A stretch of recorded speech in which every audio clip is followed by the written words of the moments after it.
Nah, semoga kabar panjenengan semuanya baik-baik saja ya ini ya. Di ini kita akan bahas kurikulum satuan pendidikan.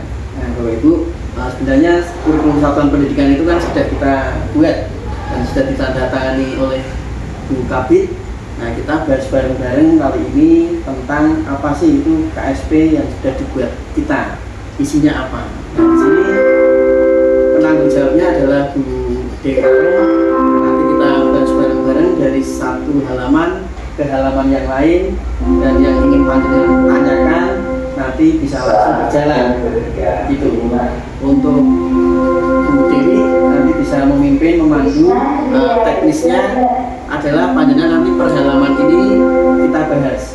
Jadi panjenengan selaku pendidik di sini harus mengetahui apa sih itu KSP yang ada di SDN Bukit Sari.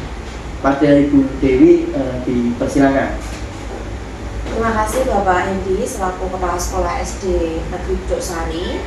Assalamualaikum warahmatullahi wabarakatuh. Waalaikumsalam warahmatullahi wabarakatuh. Yang saya hormati semuanya teman-teman ya. Alhamdulillah hari ini kita bisa membahas terkait dengan kurikulum operasional satuan pendidikan tahun ajaran 2024-2025 di SD Negeri Bukit Sari. Nah, ini kita akan bahas satu-satu per halaman. Kita sama-sama belajar nggih, Bapak dan teman-teman. Ini ada pengesahan karena awal ajaran itu sudah kita sahkan kemarin sebelum ada Bapak Hendi. Ini di sini masih Bu Fajilah nggih Bapak nggih. Kemudian ada SK surat keputusan di sini.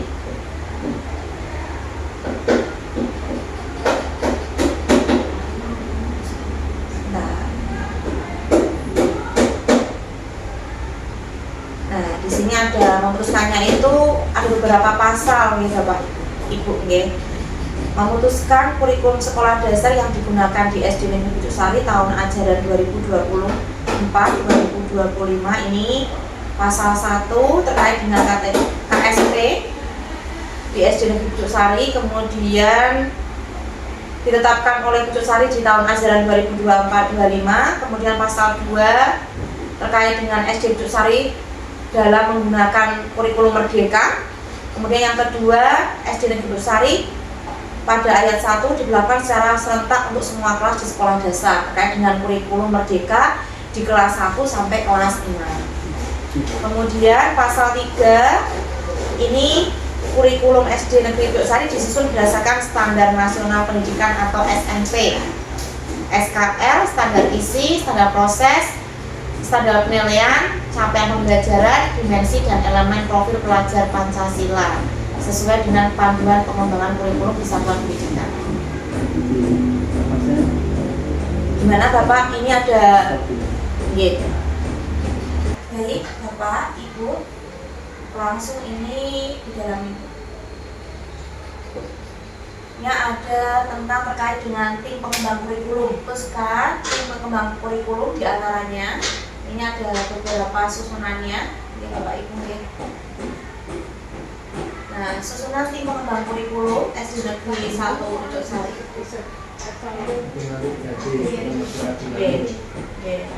Ini ada nanti sebagai ketua yaitu Bapak Hendi Tri Budianto, kemudian wakil ketuanya Bapak Jaisuri selaku beliau adalah ketua komite sekolah.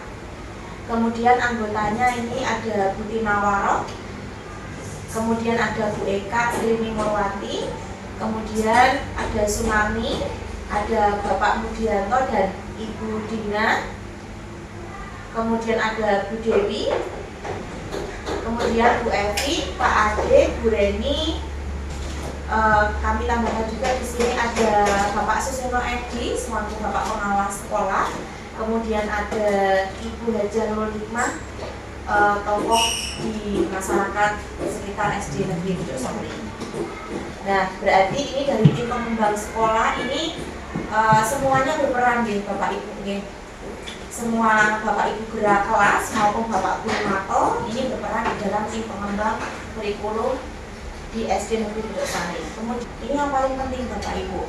Nah, Di sini kita akan membahas terkait dengan visi misi dan tujuan pendidikan sekolah.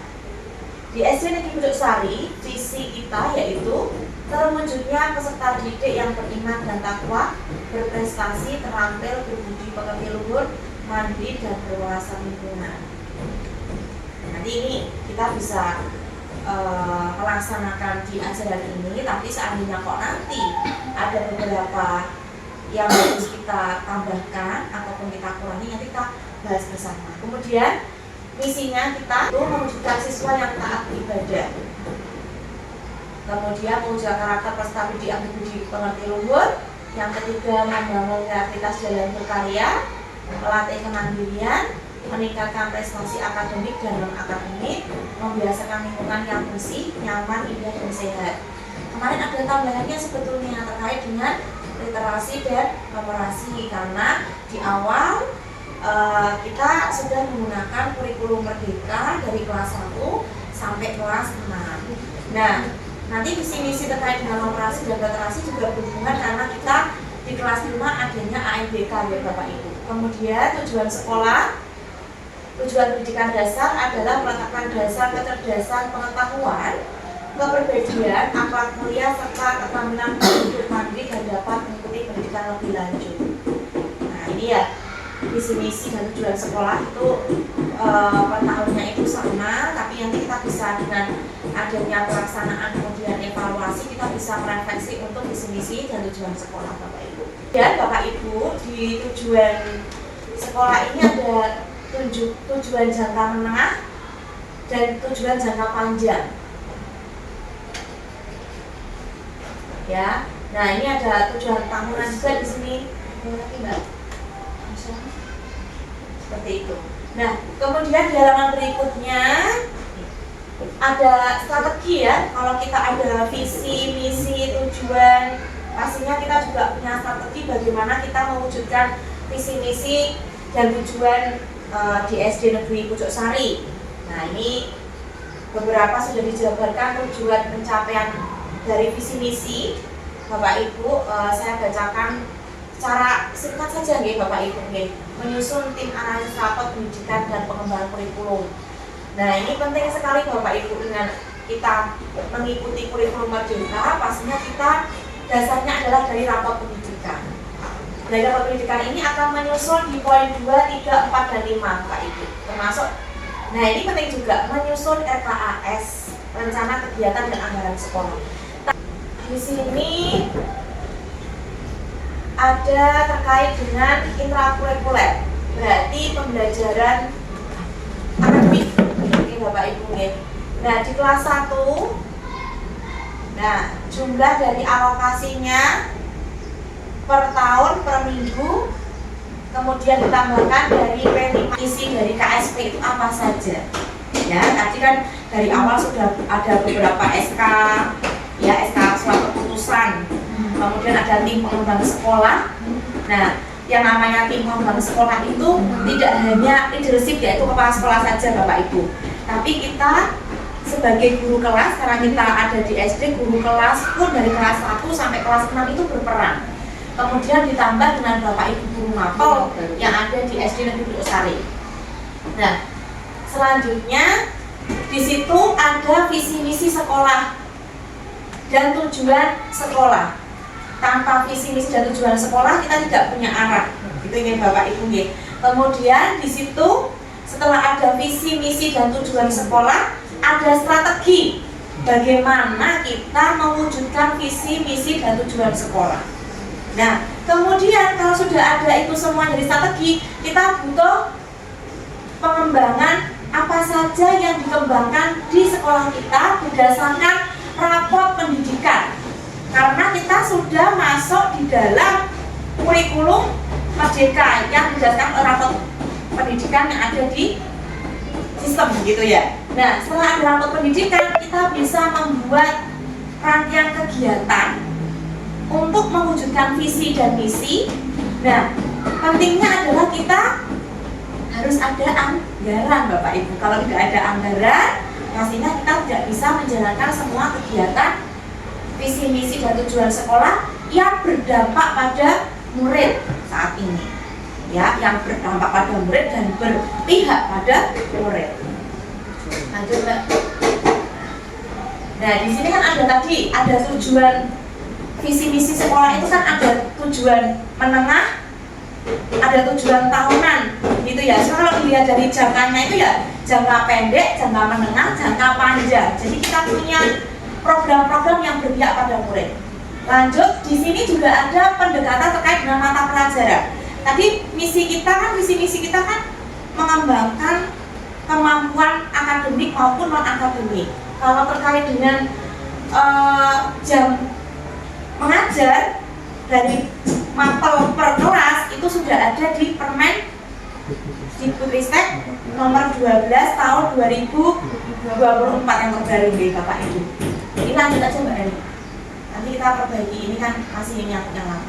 Nah, ini alokasi waktu supaya kita tahu sebagai guru kelas itu bahasa Indonesia itu berapa jam, matematika berapa jam, IPA berapa jam, gitu ya. Di situ masuk ke ASP. Ada 3 sampai 4 ya. Nah, kan 3 sampai 6 itu sekarang sudah satu tingkatan kalau dalam pembagian jam. Nah, itu bahasa Inggris. Dan sekarang sudah bahasa Inggris pun sekarang kelas 3 sampai kelas 6 menjadi 12 ya Pak? Iya, ini sudah ajarnya.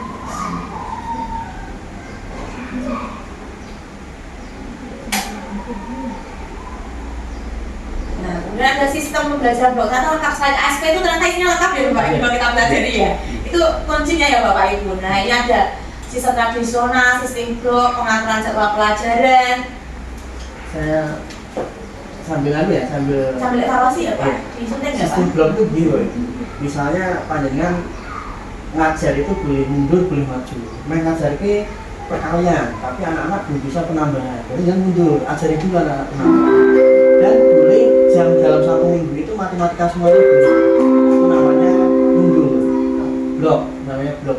Boleh maju, boleh mundur. Ketika anak-anak sudah didiagnosa bisa maju, tidak apa-apa, perkalian sudah bisa. Saya lakukan itu pembagian, karena pembagian ada di materi yang paling belakang. Nah sekarang formal itu tidak ada materi depan, materi tengah, materi belakang tidak ada.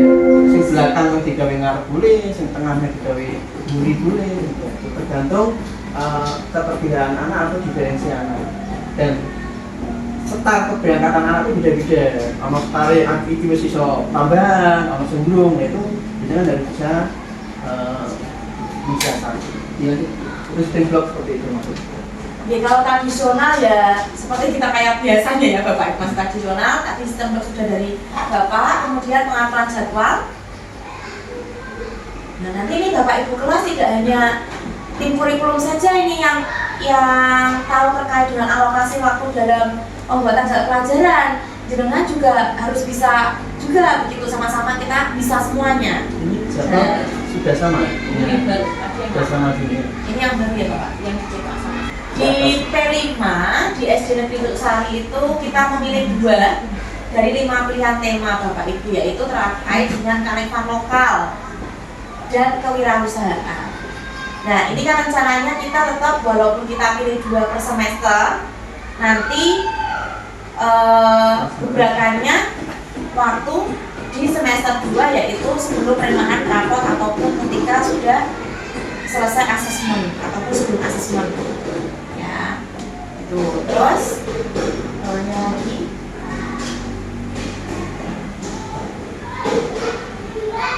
nah stop, ada pengembangan diri juga di situ, ada terkait dengan bimbingan konseling.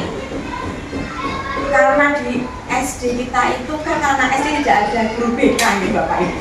Nah, semua Bapak Ibu guru kelas 1 sampai kelas 6 dan guru mapel yang ada di SD harus bisa menjadi Bapak Ibu guru pembimbing konseling. Ya, dengan kalau kurikulum merdeka itu yaitu terkait dengan coaching. Ya, coach dan coach. Nanti kalau kita coaching sama murid ya kita jadi coachnya, muridnya jadi coachingnya. Kalau dengan teman sejawat, panjenengan mau minta tolong siapa? Seperti sekarang misalnya Bu Eka, Pak Mudi, Bu Neni sudah PPG, otomatis dapat pengetahuan terkait dengan kurikulum merdeka yang baru sekarang ya. Nah itu Bu Dina yang nantinya ingin menyusul nih, mau PPG nih, insya Allah ya, bisa melakukan kolaborasi dengan teman sejawat. Misalnya dengan Bu Eka, berarti Bu Eka menjadi coachnya, Bu Dina menjadi coachingnya. Nah itu kalau kita dengan teman sejawat. Jadi bimbingan konseling, lagi bimbingan konseling, berarti kita coaching itu melatih kita komunikasi. Sebetulnya kayaknya tuh mudah. Saya pengalaman pertama guru penggerak itu, kalau lihat teorinya tuh kayaknya mudah coaching itu. Tapi ketika kita praktik, Bapak Ibu, kita harus bisa memberikan pertanyaan-pertanyaan yang bisa memancing coachingnya kita itu bisa menjawab sendiri pertanyaan kita tanpa kita memberikan solusi. Jadi kalau coaching itu adalah solusi pada diri kita sendiri yang kita punya masalah. Jadi bukan coachnya yang memberi solusi, sehingga kita bisa melaksanakan itu dengan senang hati dan sadar diri. Nah, terkait dengan guru BK, kita menjadi Bapak Ibu guru bimbingan konseling di kelas, kita nggak boleh memarahi anak atau memaksa anak, karena terkait dengan kurikulum merdeka itu kita berdasar pada Bapak Belajar Dewantara. Ya, jadi kemampuan anak itu berbeda. Seperti tadi Bapak Hendi memberikan bimbingan kepada kita bahwa kita tuh mengajar bisa mundur, bisa maju, ya, dengan teknik blok tadi itu tidak harus kita sesuai dengan modul ajar yang kita buat, Bapak Ibu, karena di lapangan pastinya itu beda. Nah, bimbingan konseling ini dibutuhkan untuk apa? Terkait dengan karakter siswa yang masuk pada misi-misi kita, yaitu anak bisa berbudi pekerti yang luhur. Karena sekarang menurut saya pastinya Bapak Ibu juga merasakan mengajar yang sulit itu bukan materi. Panjenengan sudah pengalaman mengajar 5 tahun ke atas kebanyakan, bahkan Bu Dina sudah lebih dari 20 tahun. Pastinya mengajar materi sudah melotok, sudah hafal. Tapi pendidikan karakter kan karakter anak sesuai dengan perkembangan zaman. Jadi kita belajar lewat bimbingan konseling itu dari kita coaching dengan teman sejawat, dari kita melihat YouTube referensi-referensi lain, dari kita nanti minta Bapak Kepala Sekolah mengizinkan kita untuk ikut pelatihan dan seminar. Nah, itu ya Bapak Ibu. Lanjut Mbak. Nah, kemudian kita ada ekstrakurikuler gitu. Kalau tadi kan intrakurikuler terkait dengan akademik, di Pucuk Sari juga ekstrakurikulernya juga banyak. Ini ada pramuka, kemudian pencaksilat, atletik. Alhamdulillah kita selalu juara, ini pramuka selalu juara, silat juga juara, atletik juga. Nah, sepak bola ini yang olahraga pilihan yang paling seneng itu anak-anak sepak bola Bapak. Nah itu. Mudah-mudahan nanti juga kan lapangan olahraga ya Bapak, baik itu voli ataupun basket, nanti kita bersama-sama tim pengembang bisa memberikan fasilitas yang lebih ke anak-anak. Lanjut, masuk aja. Nah, kemudian program lain dari pendukung yaitu terkait dengan kegiatan praktiknya anak-anak itu ekstrakurikuler, ada beberapa lomba-lomba ya yang pendukung ini. Ada perkemahan pramuka, kegiatan persiapan lomba rutin ini. Kita sudah mendata semua ya Bapak ya, hari besar nasional dan lain-lain. Lanjut, outing kelas sudah. Nah, kemudian asesmen penilaian. Ke bawah lagi Mbak, ada apa? Coba. Nah, Bapak Ibu, asesmen ini pastinya kita butuhkan nih Bapak Ibu.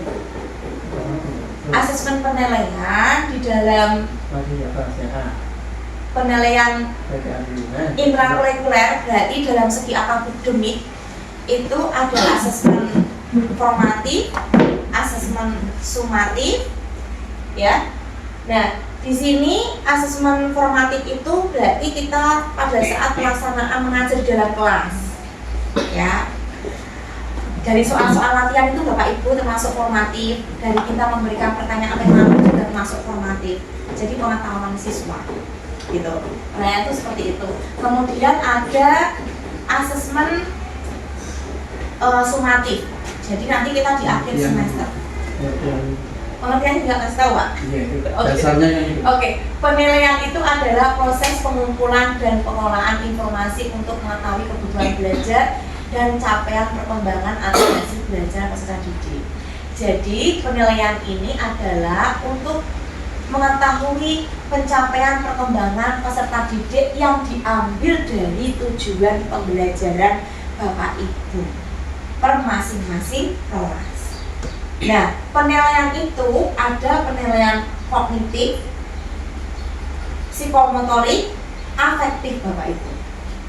Nah, dari kognitif itu, penilaian kognitif itu ada dari asesmen. Jadi asesmen itu penilaian ya Bapak Ibu ya. Asesmen formatif dan sumatif terkait dengan pengetahuan materi dari tujuan pembelajaran.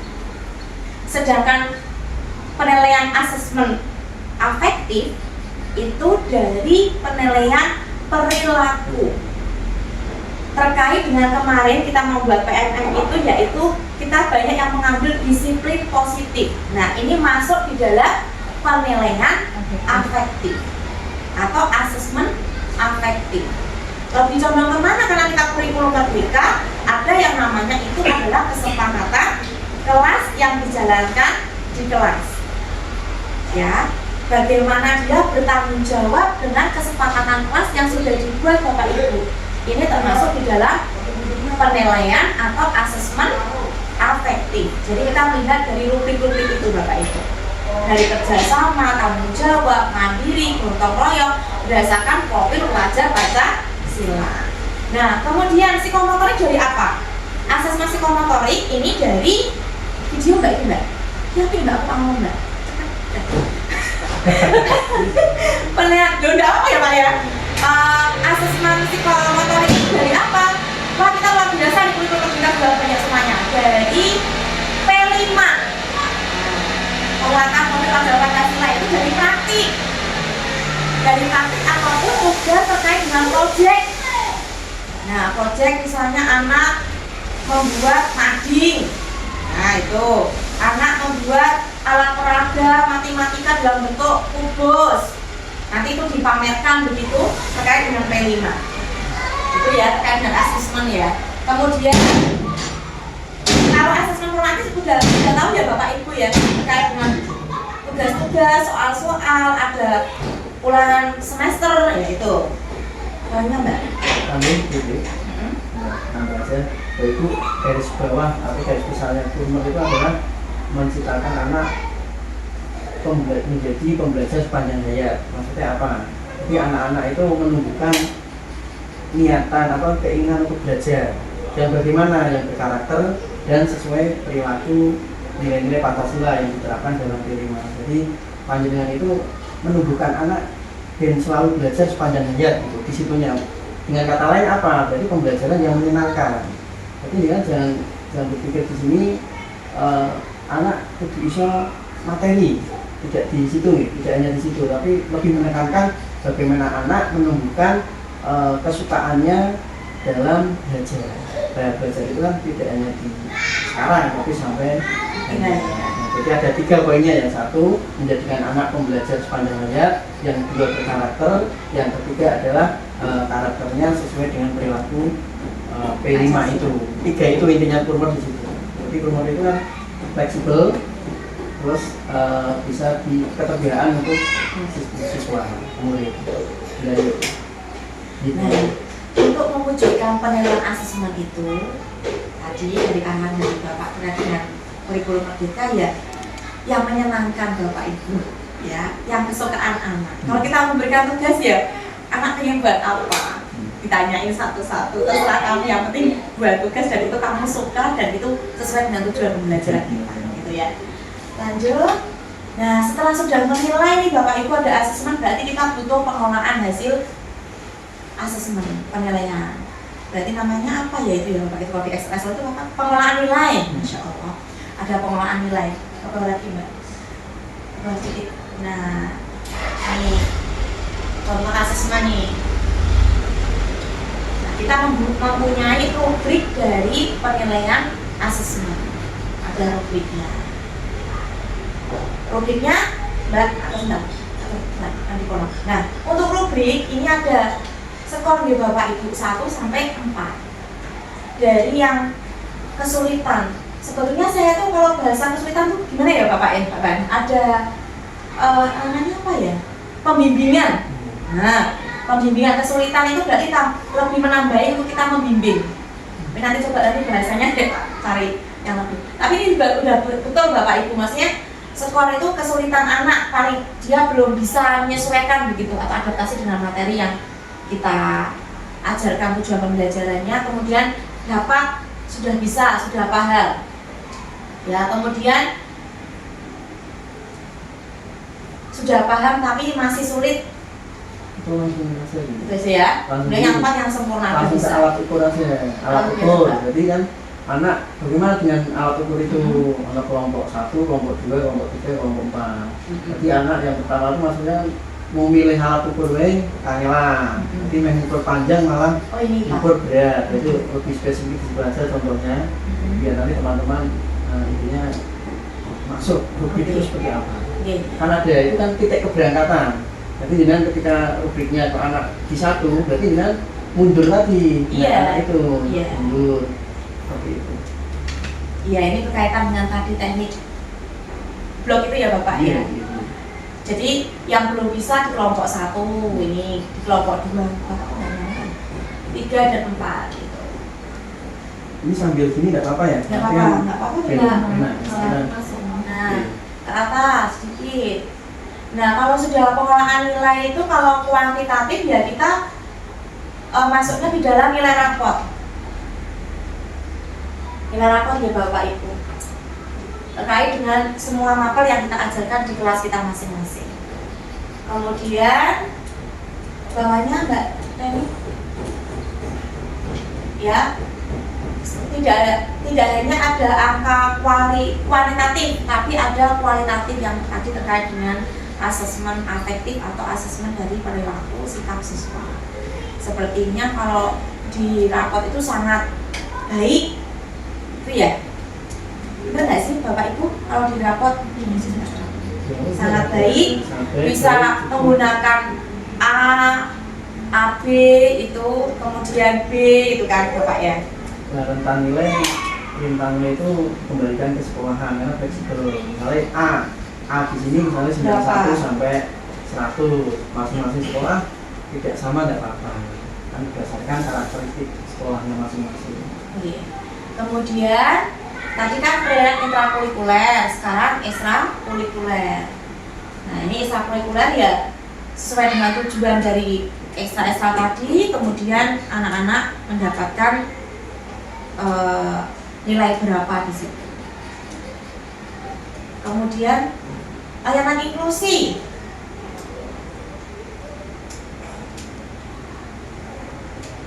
Inklusi itu berarti masuk pada anak-anak yang punya kebutuhan khusus ya, Bapak Ibu ya, inklusi ya.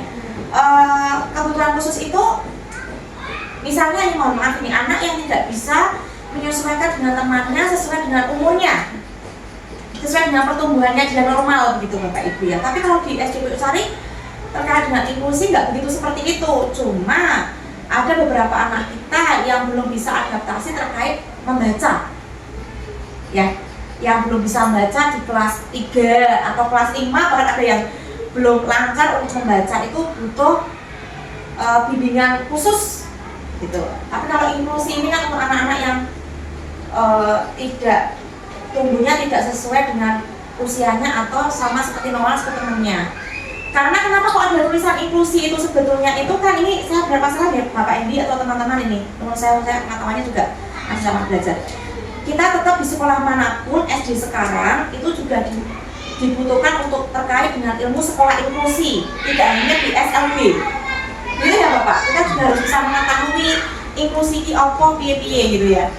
Bagaimana cara menangannya, strateginya seperti itu. Karena kelasnya tadi sudah anak mau masuk, diberikan pertanyaan, itu masuk simulasi. Literasinya yang belum terlihat. literasinya belum terlihat Pak. Oke, nanti kadang-kadang ya tim pengembang sekolah ya. Semangat.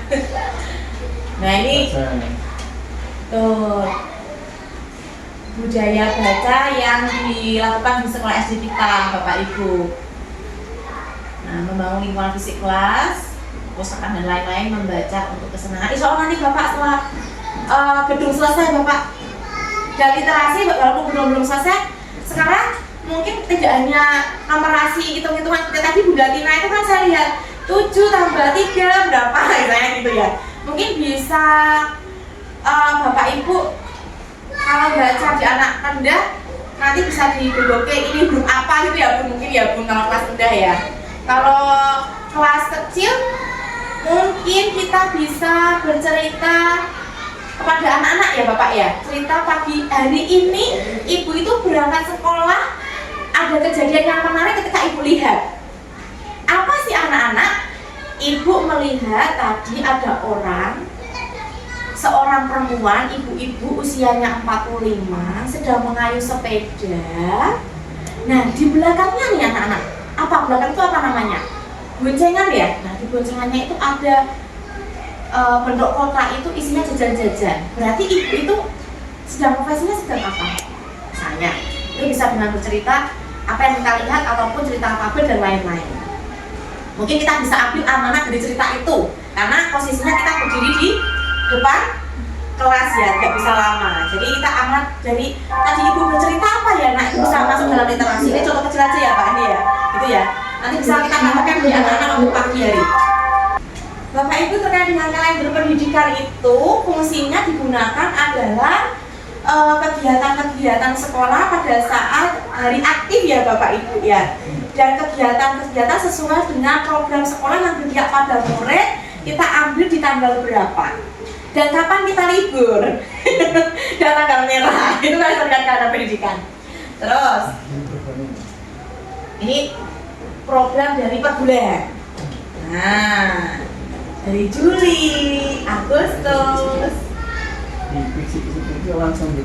nah, kemudian September, Oktober, September. Nah, ada lomba maksi sudah benar ini, alhamdulillah. Terus Oktober ada AMBK, Sumpah Pemuda, dari Kesaktian. Sekarang sudah ada kegiatan tengah semester itu nanti ya? Iya, nanti harus Bapak. Ya, PTS. Ya, Bapak Ibu kita sudah selesai membahas terkait dengan KOSP di SD Negeri Pucuk Sari. Ini tahap kesimpulan Bapak Ibu. Nah hari ini kita sudah membahas apa saja di KSP itu, isinya apa saja Bapak Ibu? Dari awal berarti ada apa saja? Ada SK, kemudian ada tim pengembangan sekolah, kemudian ada visi misi dan tujuan sekolah, kemudian di situ ada tujuan pembelajaran, kemudian ya kaldi, kemudian apa lagi Bapak Ibu? Tindak lanjut evaluasi, ada juga di situ program sekolah yang berpihak pada murid baik itu ekstrakurikuler maupun intrakurikuler. Bagaimana perasaannya hari ini Bapak Ibu sudah tahu gambaran KSP di sekolah kita itu? Jangan dibuat pusing ya Bu Eka ya, dengan ada seperti ini harus bahagia ya, karena jenengan itu sebetulnya sudah melaksanakan ini semuanya Bapak Ibu. Cuma kan kita hari ini bersama-sama membaca itu ternyata oh kalau dituliskan itu seperti ini bentuk KSP ya. Padahal kita sudah melakukan semuanya itu, jadi nggak perlu khawatir Bapak Ibu. Tadi nanti kita yang sudah kita lakukan kita bisa selalu laksanakan terus, bisa istiqomah komitmen. Yang belum kita lanjut akan melaksanakan itu ya, supaya di KSP ini semuanya terlaksana dengan baik. Gitu ya Bapak Ibu. Nah kemudian refleksi ya Pak? Siapa yang mau menjelaskan di sini cepat? Ayo, yang siapa? Berpengalaman jenengan tidak apa-apa. Monggo. Hari ini jenengan dapat apa saja? Perasaan panjenengan gimana? Videonya stop dulu biar dia memproses. Bapak Ibu, demikian yang disampaikan oleh Ibu Dewi Arum SPD itu dengan pemaparan KSP yang dikemukakan pada lebar tadi itu semakin membuat kita berpedoman untuk bisa meningkatkan pembelajaran yang ada di SD Negeri Pucuk Sari. Dengan begitu, program-program yang dilaksanakan itu akan runtuh dan kembali lagi berpihak pada siswa. Harapannya adalah untuk tim Ibu dan Bapak Guru SDN Bujuk Sari melaksanakan dengan kompak serta selalu mengingatkan rekan-rekannya untuk berpedoman pada KSP SD Bujuk Sari tahun 2024. Begitu Bapak Ibu, terima kasih sekali kepada Ibu Dewi beserta Bapak Kepala Sekolah yang tadi sudah memberikan pemaparan tentang KSP pada tahun ajaran 2024 ini. Kami merasa bangga dan senang sekali karena ternyata apa yang telah disampaikan itu membawa motivasi yang sangat besar pada diri saya khususnya, dan semoga kepada kita semua yang nantinya akan membawa murid menuju lebih baik. Terima kasih, Bu Sesa. Terima kasih Kak Mudi.